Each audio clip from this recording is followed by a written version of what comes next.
All right, let's talk about 4A East Noble at Mishawaka. Last I saw, this was going to be a 7:30 kick at the home of the Cavemen.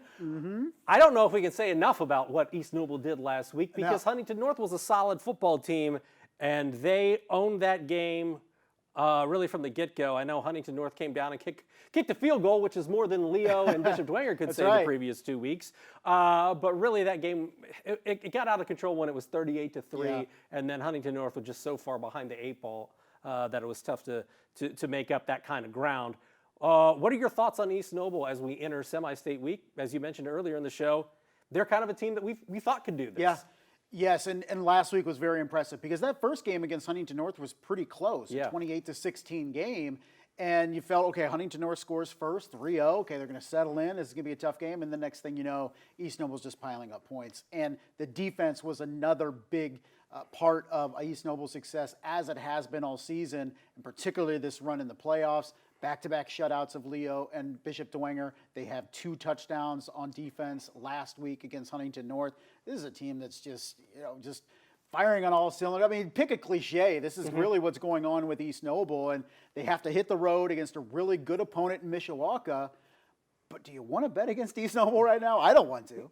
Yeah, when you take a look at East Noble and last week, Huntington, their strength on defense, to me, is in the defensive backfield. Yeah.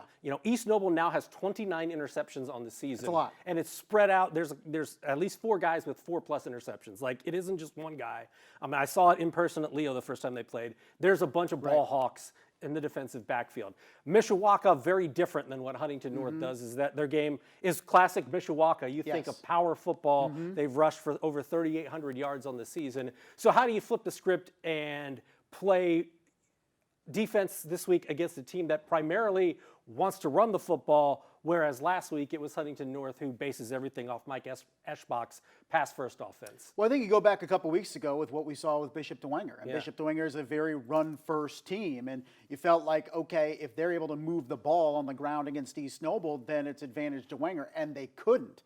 And they had to go to the air, and they weren't able to do much of anything. So, to me, I think Mishawaka is a bigger challenge than Bishop Dwenger is, but at the same time, you can take a lot of the principles that you used and utilized against Bishop Dwenger and say, if we can do this, and we can take away Mishawaka's power running game, like they did to Bishop Dwenger a couple weeks ago, then they have a really good advantage, because if teams have to go to the air, then it's really when that defense can feast. As you mentioned, so many good players in that secondary, close to 30 interceptions on the season. It's really pick your poison back there, and that's advantage nights if they force a team to go vertical.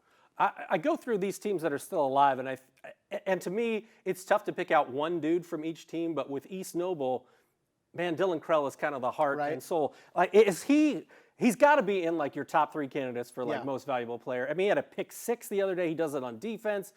He's rushed for almost 1,500 yards total of 20 touchdowns this season. Like, he's the guy that kind of, you're not surprised when he's the guy at the end of the game and you rack up the total stats and you're like, whew, this guy had a game on both sides of the football. And it seems like every week he goes for 100+ on the ground. He had a pick 6 on Friday, one of 2 touchdowns by the defense for East Noble.